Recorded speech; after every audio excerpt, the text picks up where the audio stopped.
The Alric McKenzie Show. It starts right now.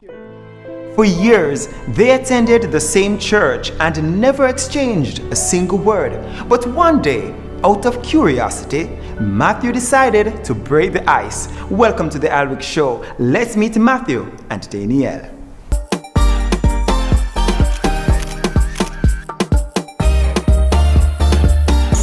The Alric Show. Inspiration, motivation. One vision, hope to a new generation. Together we can live and learn. Yes, we're one family on the Alric Show. Dannielle is a fun-loving young lady, always smiling, always caring about her friends, always checking up on her friends and family. She's very driven, very focused. She's very ambitious as well. She loves church, she loves God, she loves to socialize, and she loves to learn new things. All in all, a very sociable person that you can really interact with and have a good time around. It's kind of funny. She reminds me a lot of my mom in terms of her desire to help others. When I think about Matthew, I think about music, and music soothes you, it makes you happy, and it also makes you sad. That confusing state sometimes, yes, and he's quite interesting. Sometimes he's the, what would you call it? The center of attention when we go out. So he's the one talking, telling the stories, and I always marvel at it. When I think about him, as I said, music, he plays the drums, and he's the beat to my heart. I remember when we were just friends, and he would talk to me about anything that I had a problem with, and he made it seem as if he went through it and it was easy. So that's something that I really love about him, that he will push you to go towards your goals. He was the one that helped me to go towards school. I didn't want to go to school. I didn't want to. So even in my process of finishing CAPE levels, it was really hard. I stopped going to school in February, and he was there. He just spoke to me. He didn't force me to go back. He just spoke positive things into my life, and I just went back to school because then he encouraged me to apply to UTech. And there you go.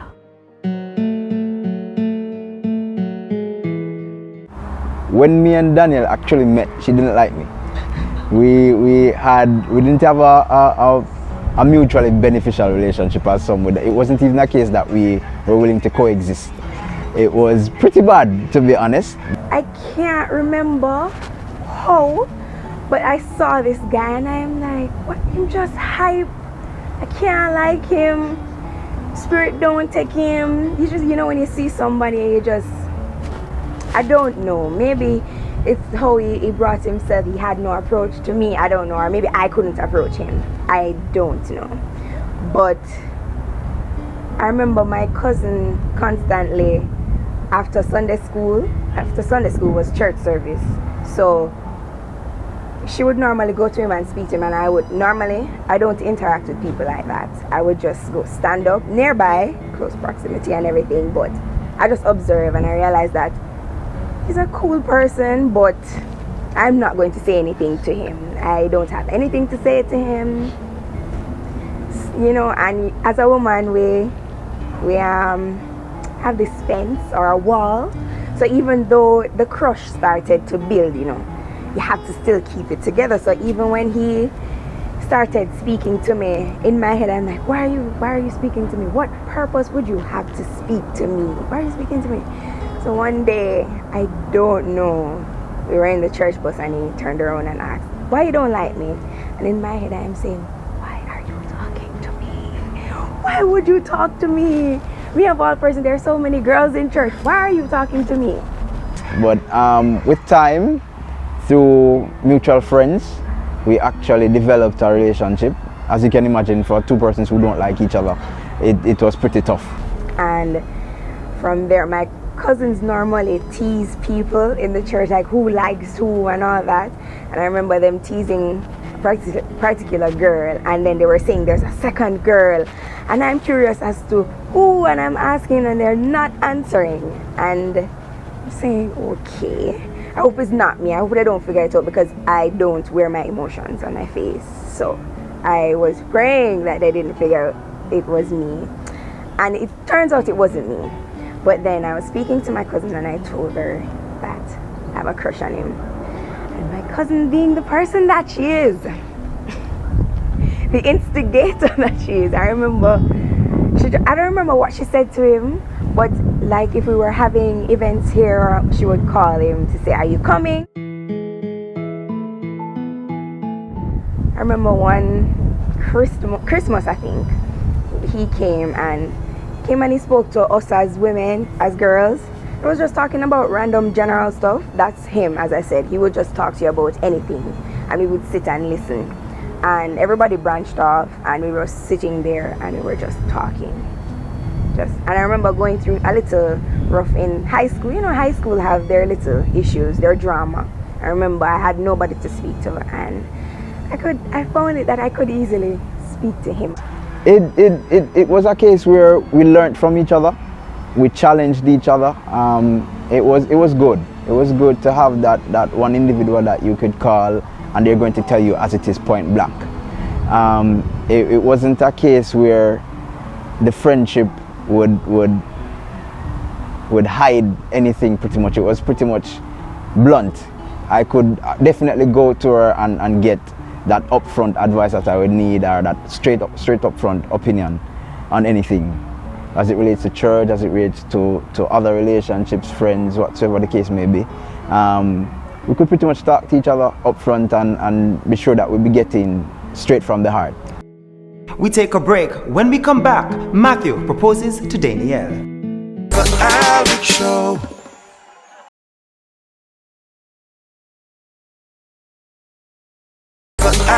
Show. Welcome back to the Alwick Show. Matthew and Dannielle are here with us today. We now hear about Matthew's proposal. In transitioning from friends to a relationship, it was a matter of maturity as we grew older. We've known each other for so many years, and growing up in a church setting where we understand the importance of marriage and what marriage is really about. Pretty much from about 22, 23 or thereabout, I always thought I would get married pretty soon. It was just a matter of where we were in our lives as it relates to careers and education. It pretty much played out as how we wanted it to.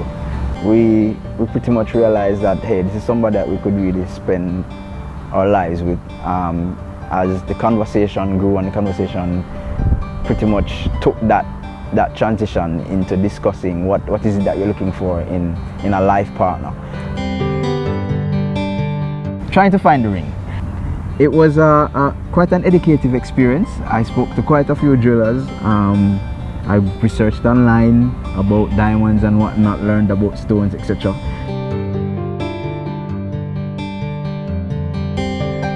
My cousins took me to a mall and I saw K Jewelers. So I decided that I'd go in and take a look around, and I actually spoke to one of the jewelers and I told him what I was looking for, and we sat and we spoke, and then I just saw the ring. It just stood out. It just literally stood out, and when my cousin looked at it, and everybody was pretty much amazed, and that was it. Had to get that one, so I got that one and I brought it home. Had it for a while because that was in May. Funny enough, I actually took it out quite a few times, looked at it on the dresser and was wondering, is she going to like it? Is it big enough? Is it too? So I mean, a lot of questions run through my mind, but in the end, it worked. The proposal was very interesting.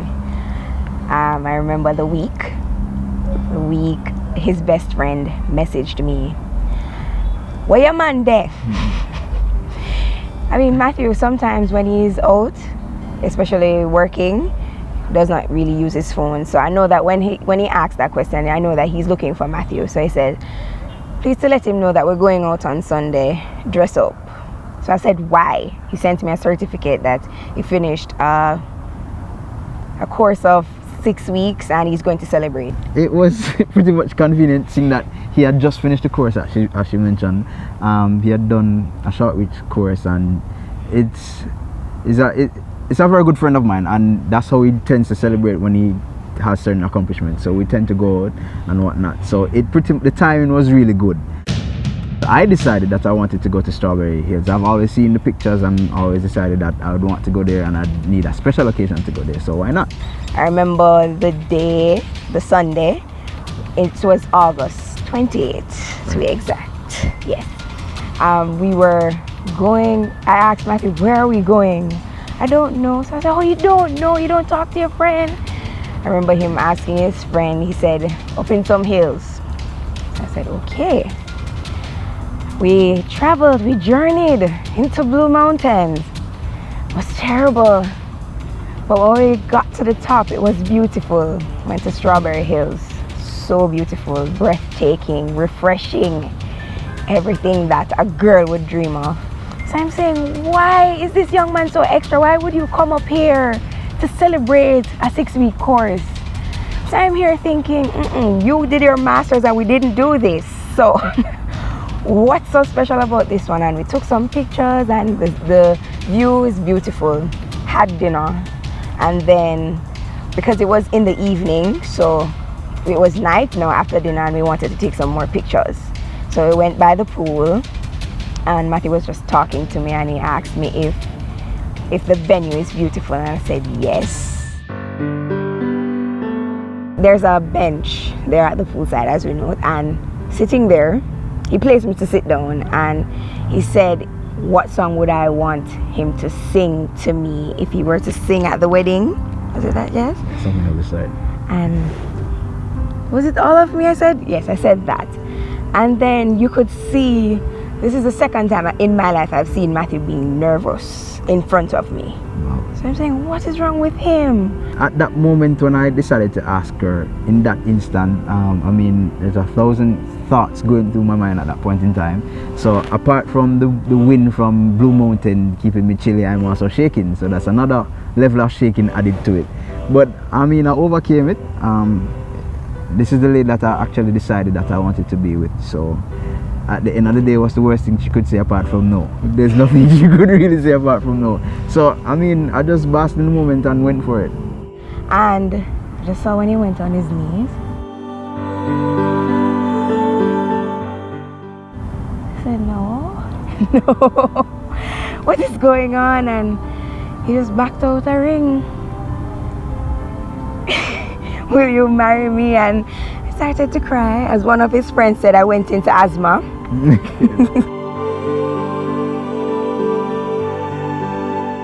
And I said yes. And I just saw cameras flashing out of nowhere in the darkness. Because I remember, I'm a media girl, so I said, I need to get my proposal on picture, please. And I don't want to see the photographer. I walked past the photographer. So we had photographers in the bushes, and then they came out and they captured the moment.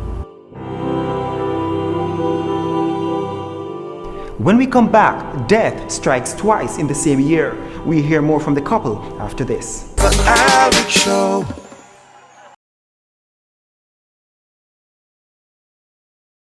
The Alex Show. In the middle of planning their wedding, Danielle's father died, and 4 months after, so did Matthew's mom.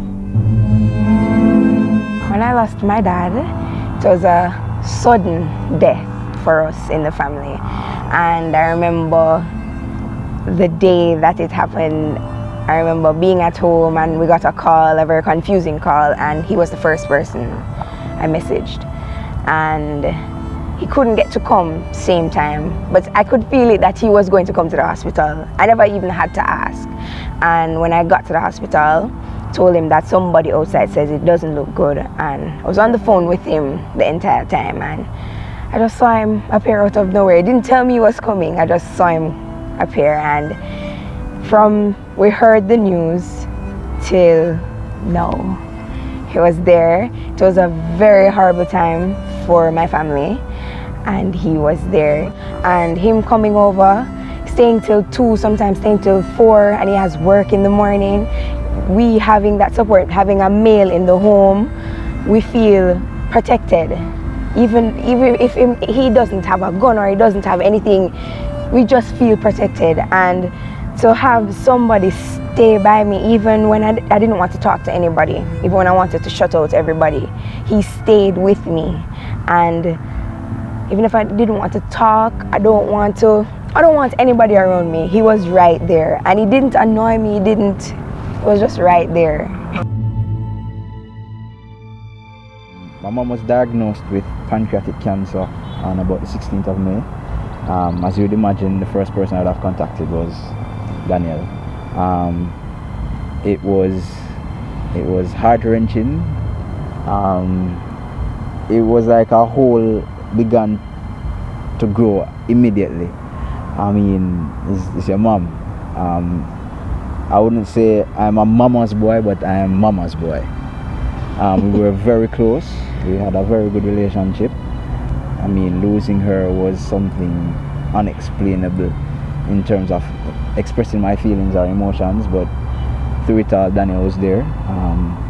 Likewise, when you're going through something like that, you don't necessarily want to talk to anybody because you really don't know how to express yourself. You don't really know what to say. There's nothing that you can really say to anybody to really express how you feel completely. Likewise, there's nothing someone can really say to you to really captivate what you're feeling or to console you when you lose somebody that close to you. But she was there. It was a clear indicator that she actually cleared, understood what it meant to be there for someone, be supportive. I mean, it was indicative of a motherly characteristic in terms of caring for a child, nurturing a child, in cases where they themselves don't understand how to express themselves, but you have to be there no matter what. So it was a good characteristic that I saw in that moment. I mean, going through something similar prior to that, then she had some understanding of what I was going through, and that really helped. That really helped with her experience, and now me going through the same thing. It really helped. I mean, it never made it any easier, but it really helped. When my dad passed, I didn't want to get married again. I told him, I remember watching my mom, how she was hurt. How can you fall in love with someone and they're going to leave?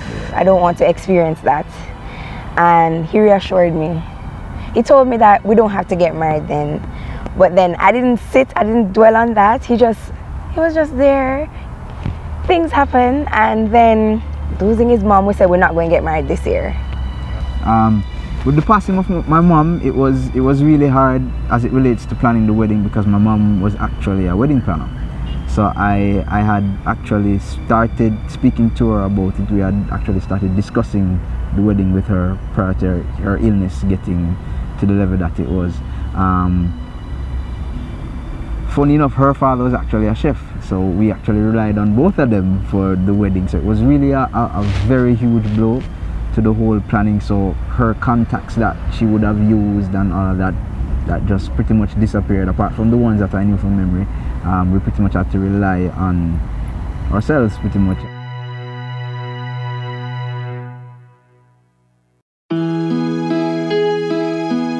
I don't think there's a perfect wedding, but it came close enough, really close enough. My colors were marine blue, white, gold, and yellow. Love marine blue. It has this royal look, and then the finish with the gold and everything. The day of the wedding, I remember the week, one of his friends told me that at that area, it was in Prairie, that rain is falling. It's been falling for the entire week. It was actually one of the suppliers that called us and was asking if we were sure that we wanted to come to Ochi, because it was raining all week and flooding and all of that. So they actually called us to find out if we had a backup venue, to be honest. Tent or... Yeah. Didn't faze me. Really and truly did not faze me. I wasn't worried about that. We were at a villa from Thursday. No rain, sun, hot, everything. Even the day before we went for rehearsal, hot sun. Mm-hmm. The morning of the wedding, when everybody's up, because makeup and everything, overcast. There was no morning sun. It was overcast, and kept praying. And my mom said, if it rains, it's your blessing. It rained from about 10:30 when everybody else's makeup was being done, and then I got to shower and everything, and then when my makeup started at about 12:30, there was just sun. Hot. We had to turn up the AC in the room. It just got hot, and I'm saying, okay. I messaged down at the venue and they said, yes, it was raining really bad down here, but we got it under control. We're good. We're good down here. Everything is okay.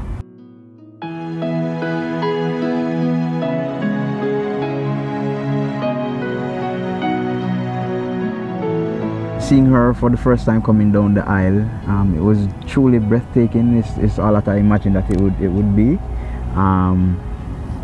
She was truly beautiful. I mean, every groom would definitely say that their wife was beautiful, but I can honestly say that I was proud of what she had done out there. The makeup artist had done, her selection of the dress and all of that.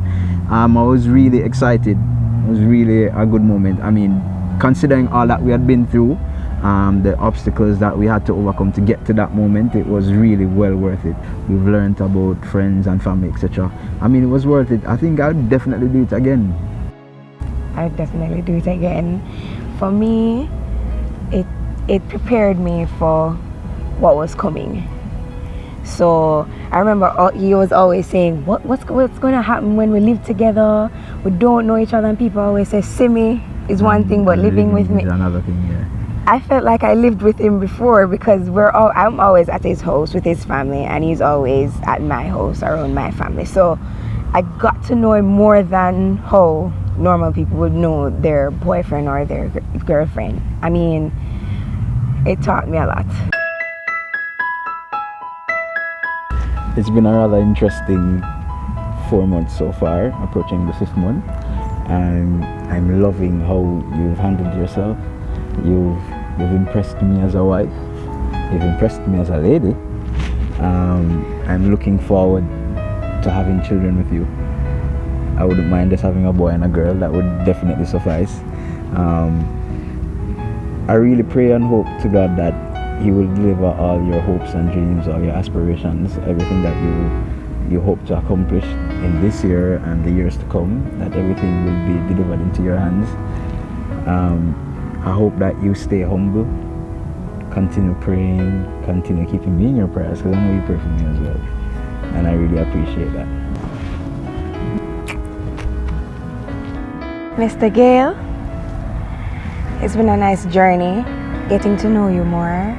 I mean, you're cranky, but I can live with that, and I look forward to bearing your 2 children. Yes. I also pray that you will accomplish whatever goals that you set before you, and I will continue to pray for you, and I love you more every single day.